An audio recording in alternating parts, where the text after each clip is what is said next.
The Oak Creek Bistro sat at the intersection of State Street and 4th Avenue, a cornerstone of the neighborhood that felt less like a commercial establishment and more like a community living room. It was a structure of red brick and wide, welcoming windows that had weathered the changing seasons of the city for nearly 45 years. On this particular Saturday morning in mid-October, the bistro was alive with the familiar, comforting rhythm of the weekend. The air inside was thick with the scent of roasted coffee beans, sizzling bacon, and the sweet, yeasty aroma of pancakes browning on a griddle. It was a sanctuary of normalcy, a place where the biggest worry was usually whether to order the Eggs Benedict or the house special omelet. In the back corner, booth number 6 offered a panoramic view of the dining room, a spot prized for its privacy and its vantage point. This was where Elias Thorne sat with his family. To the casual observer, Elias was simply a father enjoying breakfast. He was a man in his late 40s, dressed in a comfortable wool sweater, his posture relaxed as he listened to his daughter, Sophie, explain the intricate backstory of the unicorn she was coloring on her paper placemat. Across the table, his wife, Elena, was cutting up waffles for their 9-year-old son, Julian, who was currently debating the merits of syrup distribution strategies. But Elias Thorne was not just a father. For 25 years, he had been one of the most formidable constitutional attorneys in the country.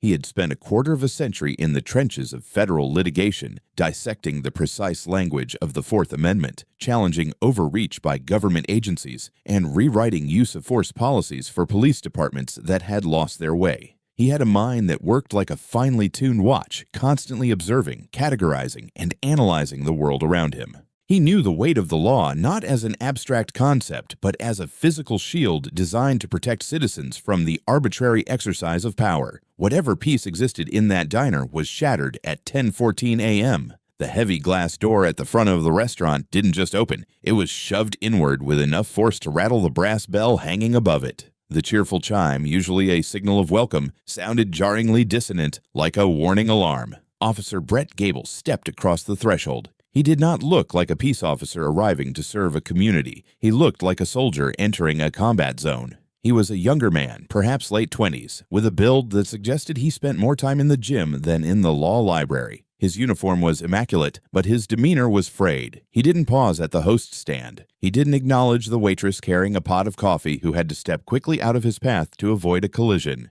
His eyes scanned the room, not with curiosity, but with a predatory focus. His right hand hovered near his belt, fingers twitching rhythmically against the grip of his taser, a nervous tick that betrayed an adrenaline spike completely disproportionate to the setting. The atmosphere in the bistro shifted instantly. The ambient noise, the low hum of conversation, the clatter of silverware, dropped by half. Humans are evolved to sense danger, and the energy radiating from Officer Gable was undeniably dangerous. Elias Thorne felt the shift before he saw it. The hair on the back of his arm stood up. He looked up from his coffee, his eyes locking on to the figure moving with aggressive purpose through the maze of tables. This is a story about what happens when an unstoppable force of authority meets an immovable object of truth. It is a story about the terrifying fragility of our rights and how quickly a quiet family breakfast can turn into a battleground for civil liberty. If you enjoy deep dives into real stories of justice and resilience, please take a moment to subscribe to the channel. We are building a community here that values the truth,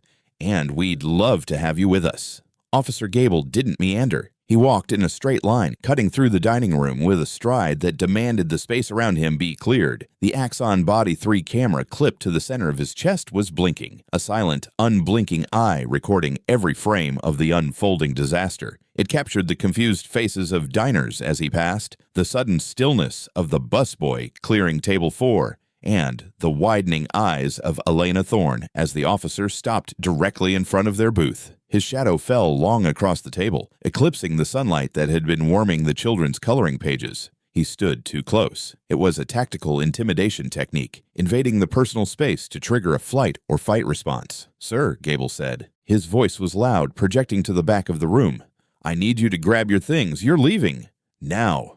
Elias Thorne did not flinch. He did not jump up. He didn't even put down his coffee cup immediately. He simply looked at the officer, his face a mask of practiced calm. Inside his mind, however, the lawyer was already at work. He was cataloging the officer's stance, the lack of a preamble, the absence of any investigatory questions. "I'm sorry," Elias said, his voice level, polite but firm. "Is there a problem, officer?" "The problem is, I'm telling you to move," Gable snapped. "We got a call. You fit the description. Get up. I'm not going to ask you again."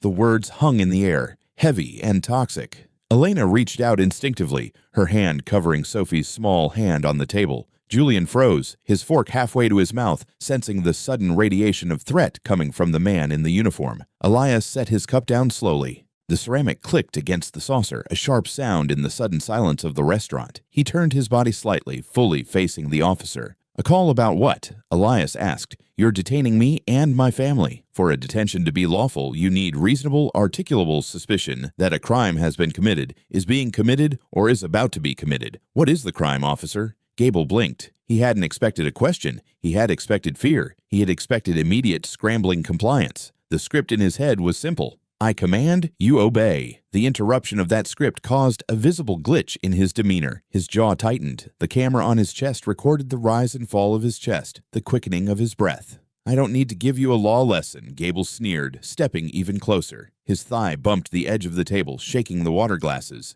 "I gave you a lawful order. Failure to comply is obstruction. Now stand up before I make you stand up." By now, the entire Oak Creek Bistro had gone silent. The kitchen staff had stopped working and were peering through the service window. The couple in the adjacent booth had stopped eating, their phones now raised, camera lenses pointed directly at the confrontation. This is the modern era's version of witnessing, the digital memory that ensures nothing is forgotten. Elias remained seated. His hands were open and visible on the tabletop, a deliberate signal of non-aggression. "It is not a lawful order if the underlying detention is illegal," Elias said. He spoke clearly, his voice carrying the weight of a man who had argued before appellate panels. "I am a federal attorney. I know the boundaries of your authority better than you do. You have not identified a crime. You have not interviewed the staff. You walked in here and targeted a family eating breakfast based on a call you claim exists. If you want me to move, you need to articulate the probable cause. Otherwise, you are harassing citizens in a private establishment." The mention of his profession was not a boast. It was a warning. It was a lifeline thrown to the officer, a chance for him to back down, to realize he had made a grave error in target selection. But Officer Gable was past the point of listening. His ego had been bruised in front of an audience. The logic of the law meant nothing to him in that moment. Only the reestablishment of his dominance mattered. "Last warning," Gable said, his hand closing fully around the yellow handle of his taser. "Get up." "No," Elias said.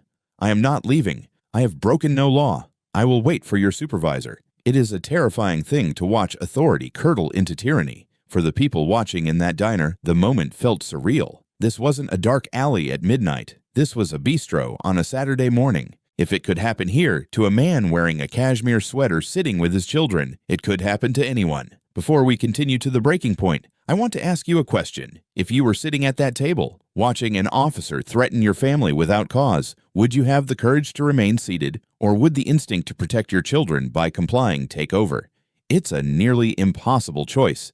Let me know what you think you'd do in the comments below. Officer Gable didn't call his supervisor. He didn't step back to reassess. He lunged. The violence was sudden and shocking. Gable reached out with his left hand, grabbing the collar of Elias's sweater. He didn't try to guide him up. He yanked him with visceral force. The table shook violently. A glass of orange juice tipped over, flooding the tablecloth in a wave of cold, sticky liquid.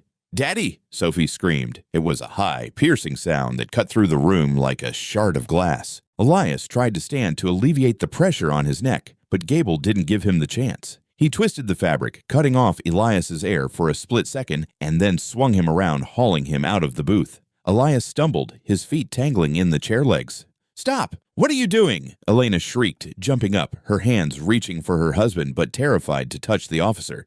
"He's not resisting. He's not doing anything." Gable didn't hear her. He was in the tunnel now, the adrenaline tunnel where sound is muffled and vision narrows to a pinhole. He slammed Elias against the service counter near the kitchen doors. The impact was sickening, a heavy thud of bone meeting wood and metal. A tray of clean silverware on the counter clattered to the floor, creating a cacophony of metal on tile that sounded like gunfire. "Stop fighting! Stop resisting!" Gable screamed, reciting the lines he had been trained to shout to justify force, even as the body camera footage would later prove that Elias was doing absolutely nothing to resist. Elias stood with his legs spread, his cheek pressed against the cold laminate of the counter, his hands held out to his sides, fingers splayed wide to show he had no weapon. "I am compliant," Elias said, his voice strained but audible. "I am not resisting. You are assaulting a federal officer of the court." Gable jammed his forearm into the back of Elias's neck, pinning him harder against the counter. He leaned in close, his face inches from Elias's ear. The proximity was intimate, aggressive, and terrifying. The microphone on the Axon camera was positioned perfectly to capture the officer's ragged breathing. And then it happened. The moment that would turn a case of excessive force into a national civil rights reckoning. Gable, thinking his voice was low enough to be lost in the chaos, thinking that his body blocked the view of the witnesses, leaned in and whispered a single word. It was a racial slur, a vile, hateful word that carried centuries of violence and oppression within its syllables. He spat it into Elias's ear like a curse, but technology does not have selective hearing. The high-definition audio of the body camera picked up the whisper with crystal clarity. It isolated the sound from the background noise of the crying children and the shouting mother. It recorded the hate in high fidelity. The diner was in an uproar now. People were standing on chairs. At least 15 phones were recording. A young man at a table near the door was live streaming the event. The blue wall that often shields misconduct was crumbling in real time under the gaze of the digital public. Then a new player entered the fray. Leo Vargas, the owner of the Oak Creek Bistro, burst through the swinging kitchen doors. Leo was 60 years old, a man with flour on his apron and a lifetime of hard work etched into his face. He had taken over this diner from his father. He knew every regular by name. He had watched Elias's children grow up from babies in high chairs to the terrified kids now sobbing in booth 6. Leo took in the scene in a fraction of a second. He saw his customer, a man of respect, pinned like a criminal. He saw the weeping children. He saw the rogue officer. "Hey!" Leo's voice boomed. It wasn't a request. It was a command that rivaled the officer's in volume. Leo marched straight up to Gable, pointing a shaking finger at the officer's chest, stopping just inches from the lens of the camera. "Get your hands off him," Leo roared. "That is my customer. Get off him right now." Gable turned his head, startled by the intrusion. "Back off. This is an active investigation." "Investigation into what?" Leo shouted, his face reddening with righteous fury. "They've been here for 40 minutes. They ate pancakes. They were coloring. I was in the kitchen. Nobody called you. Nobody here called you." The accusation hit the room like a physical blow. "Nobody called you." "I said back up," Gable yelled, but his grip loosened slightly. The certainty was leaking out of him. He was surrounded not by criminals, but by a community that was rejecting his authority. "What is your badge number?" Leo demanded, stepping into the officer's space. "I want your name and your badge number. You don't come into my house and attack families." Elias, feeling the pressure on his neck release, slowly turned his head. His cheek was scraped red. His sweater was torn at the collar, but his eyes were clear, burning with a cold, terrifying intelligence. He looked directly into the lens of the camera, breaking the fourth wall. "You have just destroyed your life," Elias said. His voice was quiet, almost a whisper, but it carried to the back of the room. "You have no probable cause. You have no warrant, and you have just assaulted a man in front of 30 witnesses. My firm will bankrupt you. We will take your badge, your pension, and your freedom." The sirens of backup units wailed in the distance, growing louder. Within 2 minutes, the front door swung open again. Sergeant Miller, a veteran officer with graying temples and a weary expression, walked in, flanked by 2 other officers. The scene he walked into was chaotic. A restaurant in revolt, a colleague looking pale and cornered, a respected attorney holding his neck. Sergeant Miller separated the parties immediately. He pulled Gable aside. The body camera on Miller's chest captured the exchange that sealed Gable's fate. "What do we got?" Miller asked, his voice low. "He wouldn't comply," Gable stammered, his breath still coming in short gasps. "Disorderly conduct, refusal to disperse." "Disperse from where?" Miller asked, looking around the diner. "They're eating breakfast, Gable. Who called it in?" "Dispatch sent it." Gable lied. Miller touched his earpiece. "Dispatch, this is Sergeant Miller at Oak Creek. Confirm call log for this location." The radio crackled, audible to everyone standing nearby. "Negative, Sergeant. No calls for service at that address today. You are showing as self-initiated." The silence that followed was absolute. Miller looked at Gable. He looked at the family. He looked at Leo Vargas, who was standing like a sentinel in front of the booth. "Gable," Miller said, his voice dropping to a tone of icy professionalism. "Turn around, give me your weapon and your badge. You are relieved of duty pending immediate investigation." Gable didn't argue. The adrenaline had crashed, leaving him hollow. He surrendered his gun. He surrendered the badge he had dishonored. He was escorted out of the diner, not as a hero, but as a liability, walking past the rows of patrons who watched him with a mixture of anger and pity. But the story didn't end there. In many ways, that was just the preamble. The legal machinery that Elias Thorne had spent his life oiling and maintaining now turned its gears toward Officer Brett Gable and the city that had employed him. The investigation was swift because the evidence was undeniable. The Internal Affairs Division didn't just review the video, they dissected it. They found the lack of cause. They found the aggression. And then the audio technicians isolated the whisper. When that audio clip was played for the city attorney, the color reportedly drained from his face. There is no defense for hate speech uttered during an assault. There is no context that excuses it. It stripped away any protection of qualified immunity the officer might have hoped for. Elias's firm filed a federal civil rights lawsuit that was a masterpiece of legal drafting. They didn't just sue for the assault, they sued for the deprivation of rights under color of law, for the emotional infliction of distress on minors, and for the systemic failure of the department to supervise an officer with a history of aggression. The city didn't dare go to trial. They knew that if a jury saw that video, if they heard Sophie screaming and the officer whispering that slur, the verdict would be astronomical. They settled. The final number was $8.2 million. It was one of the largest settlements for a single incident of police misconduct in the state's history. But Elias didn't keep the money for a new yacht or a vacation home. He placed the bulk of it into a trust for legal defense funds for indigent victims of police brutality, and a portion was used to establish a scholarship in the name of the Oak Creek community. But money is not justice. Prison is justice. The federal prosecutors took up the case where the civil attorneys left off. Brett Gable was charged with federal civil rights violations. The trial lasted 5 days. The jury deliberated for 3 hours. Gable stood before a federal judge, stripped of his uniform, just a man in a cheap suit, facing the consequences of his arrogance. He was sentenced to 12 years in a federal penitentiary. The judge, in her sentencing remarks, noted that the badge is a symbol of public trust, and using it as a shield for bigotry and violence is a betrayal that demands the harshest penalty. This case sent shockwaves through the legislative halls. It wasn't enough to punish one bad apple. The system that allowed him to rot needed fixing. 6 months after the incident, the state governor signed Thorne's Act into law.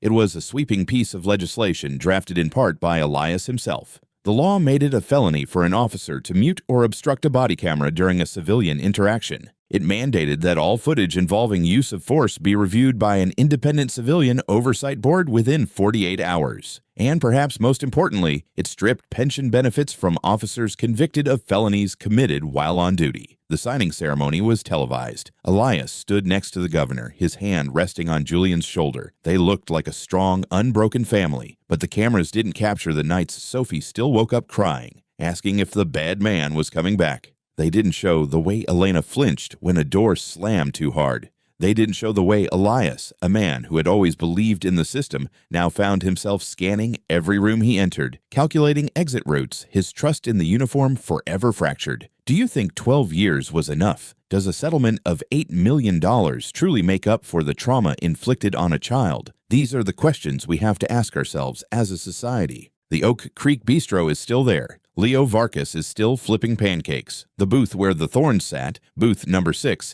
is still the most popular seat in the house. But now, it carries a legacy. It's the spot where a family refused to be bullied. It's the spot where a community stood up. The lesson of that Saturday morning is simple but profound. Rights are not self-enforcing. They are just words on paper until someone has the courage to stand up and say, no. Elias Thorne didn't win because he was a lawyer. He won because he was a father who refused to let fear dictate his actions. He proved that while authority can be loud, the truth, recorded, documented, and undeniable, is always louder. And that officer, Brett Gable, sits in a cell today because he forgot the most fundamental rule of policing. You serve the people. You do not own them. And in the age of the camera, the truth has no place to hide. Thank you for watching this story. If it moved you, if it made you think, please hit that like button and share it with someone who needs to hear it. And don't forget to subscribe. We have many more stories to tell, and the only way we can tell them is with your support. Stay safe, know your rights, and we'll see you in the next video.